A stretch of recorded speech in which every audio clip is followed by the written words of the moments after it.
All right. Um, I'm going to make this as brief as I possibly can. Yesterday, I found out that I have been reindicted for the charges that were previously dismissed. That means that I will likely be rearrested. I will spend anywhere from a couple days in jail to a couple of months. 3 months is the max, at which point they have to have tried and convicted me or let me go. That's Ohio law. Unfortunately, that means if I am tried and convicted, then I will go away for what they said was 8 to 18 years in prison, um, which seems excessive, seems pretty crazy to be honest, but I also have to be realistic. This is a possibility that I'm facing right now. And I'm making this video because there are a couple of things I want to clear up. And I think it's important to get the truth out there no matter what. So, here it is. I have been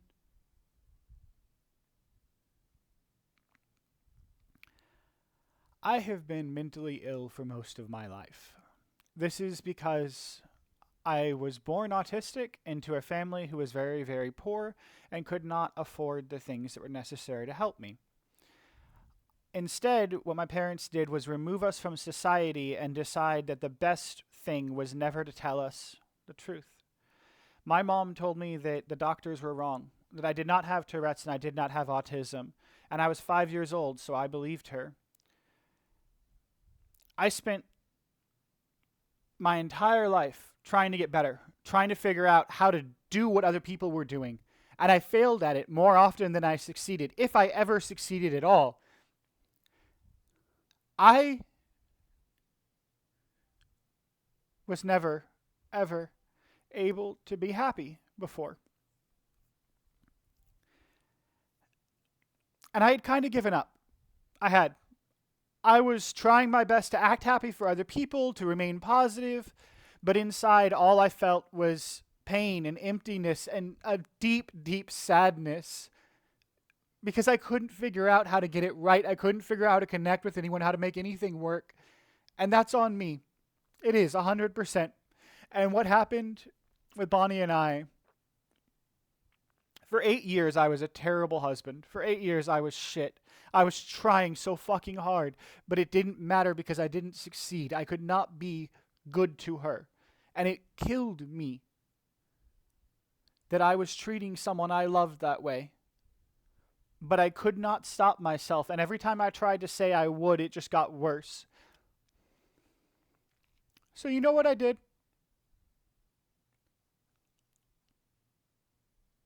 I kept trying and I kept failing and I kept trying and I kept failing and I repeated it over and over and over again. I kept thinking that I would somehow get better. I wanted help, but I had no idea who to get help from. Who, back then, if I tried to express any concept that I had not expressed a dozen or more times before, I was completely unable to. You can ask anyone that. Jay and Bonnie and Travis saw it more than anyone because they were with me the most. They saw me lose my mind. They saw me get so frustrated over nothing. They saw me struggling just to survive and exist in this world. But I didn't know how to get help. I didn't know who to go to. I didn't know what to do. So I just kept trying. And the truth is, the truth is, I am so sorry for those 8 years. They are not representative of who I am or who I want to be or who I choose to be.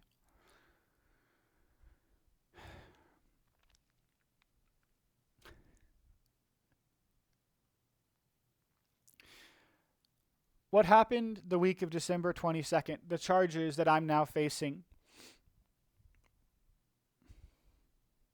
I'm not shrugging because they don't matter. Don't mistake me. I am shrugging because I don't know what to say about them or how to process them or how to deal with them.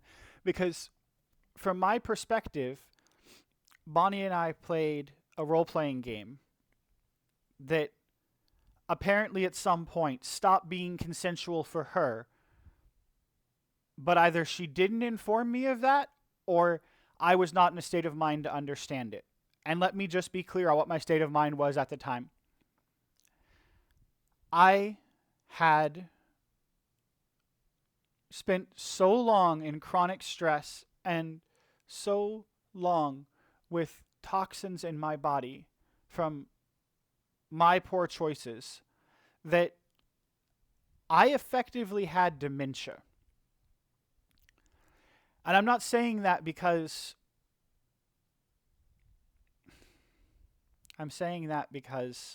it's true.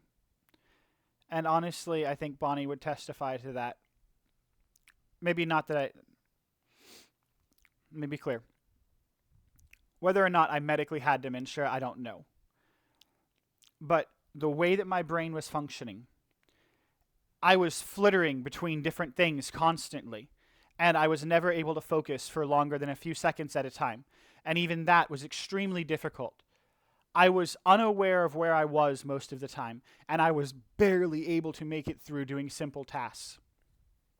And it had been that way since about when I started doing a project in Pflugerville called Settlers Valley.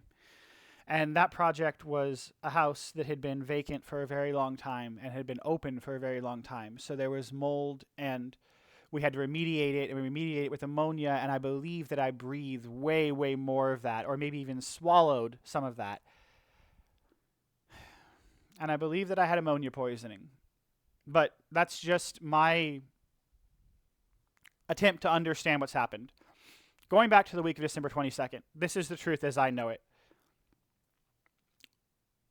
I did not know that Bonnie was not consenting and into what we were doing.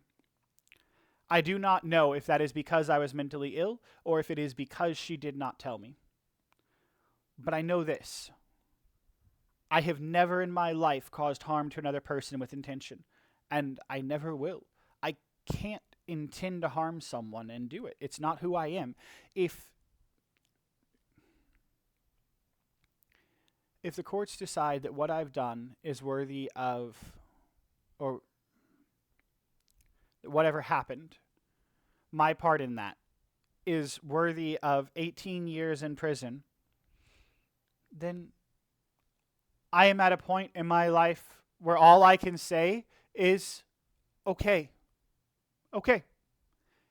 If that's what's next and that's what needs to happen, I have no right to say no. I have no right to say that I know better.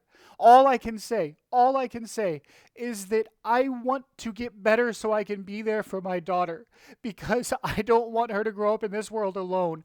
And I know that Bonnie is going to be an excellent mother and a wonderful person. I just don't know. I just don't know if I'm going to get to be a dad for her or not.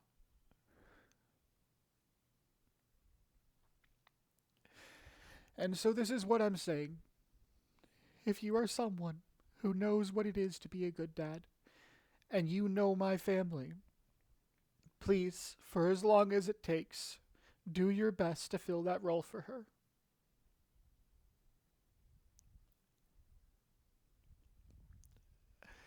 And I will say this again because I've said it before to a dozen people, but I need to make sure it's clear.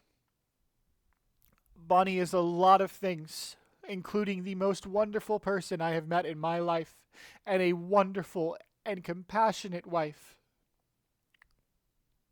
She is also not a liar.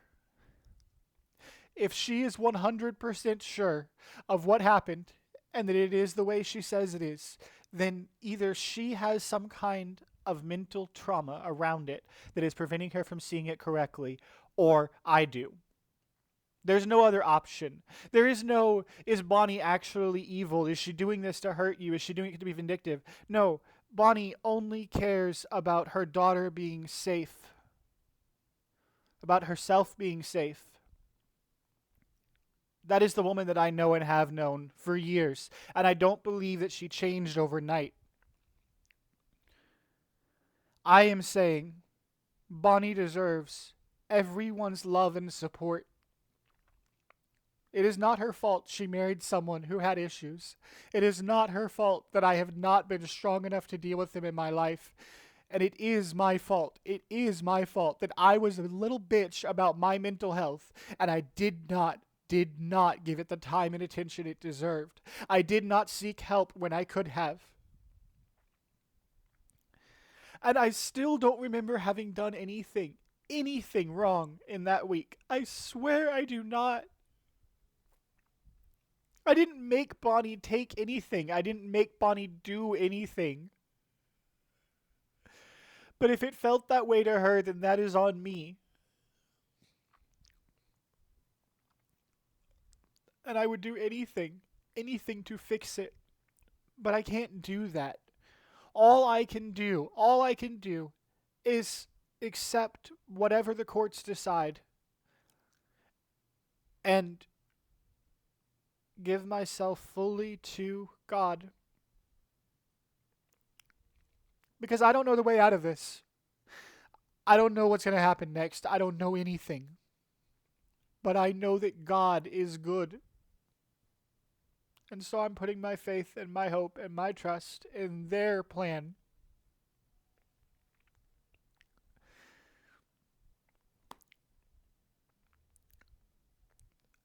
I am so sorry for anyone who I have hurt. I have always tried my best to be a good person, to love others, to care for others, to be kind.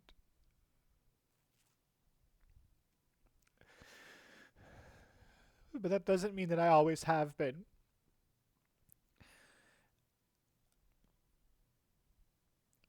I didn't know what I was doing in life. No one gave me a manual of how to be autistic or how to get out of it. No one told me how to get better. No one told me that I could find help.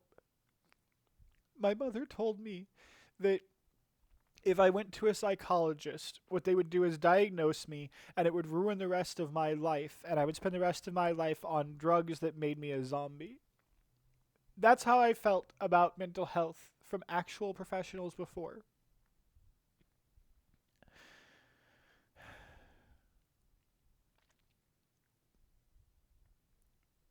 I have lived my entire life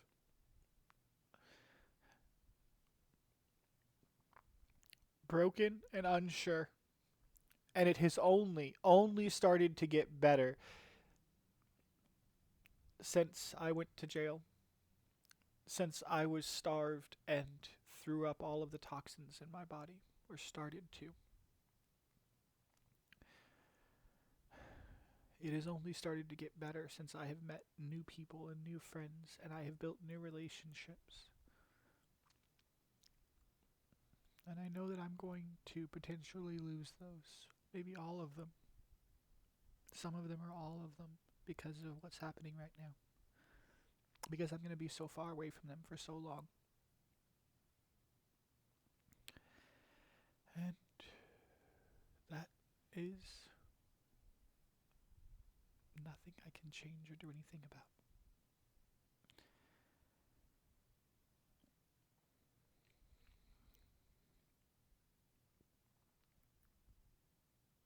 I want to apologize to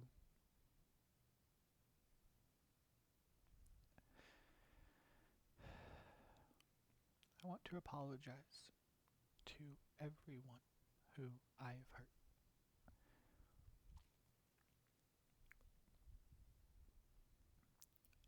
I am sorry.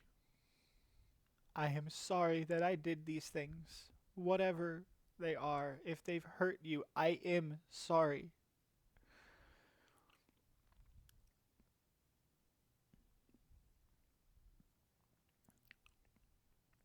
I hope that I'm able to get better and that the world is able to be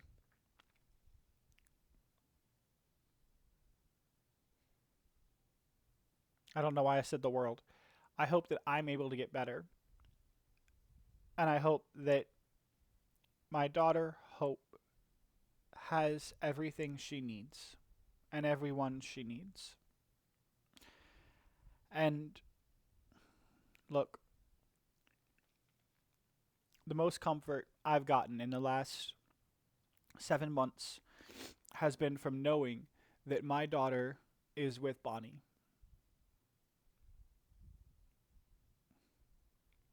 because Bonnie is a really, really good mother. And so I know Hope will be just fine. And I hope that someday I'm well enough to be a part of her life, but that's up to Bonnie and what she allows. I'm not stupid enough to think that I should have any right to decide that.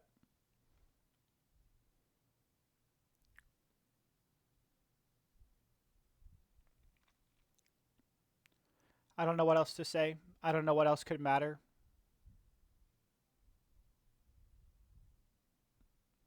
I just.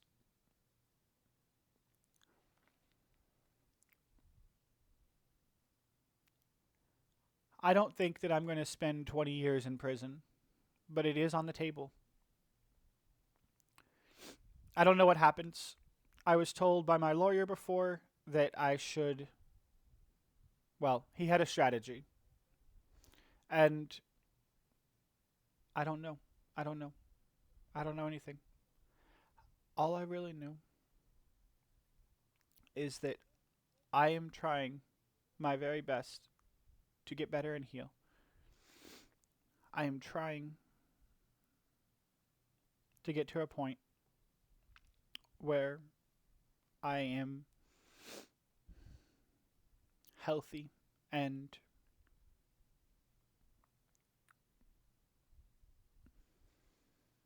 I don't know how long that takes. I don't know what that journey looks like, but it's the only thing I can do. It's the only thing I can do.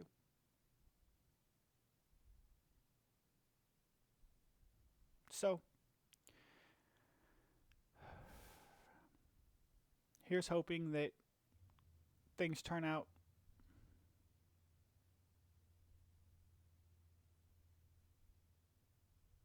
however they're meant to be.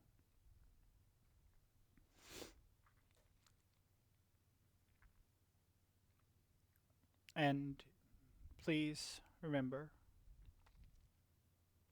please remember that everyone you meet in life is going through a struggle you know nothing about.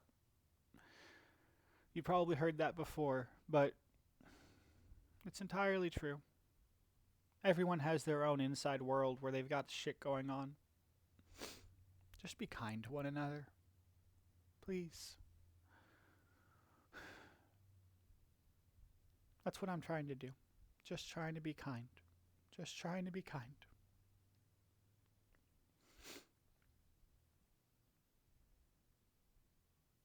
Kind and healthy. Maybe someday I'll manage to do it.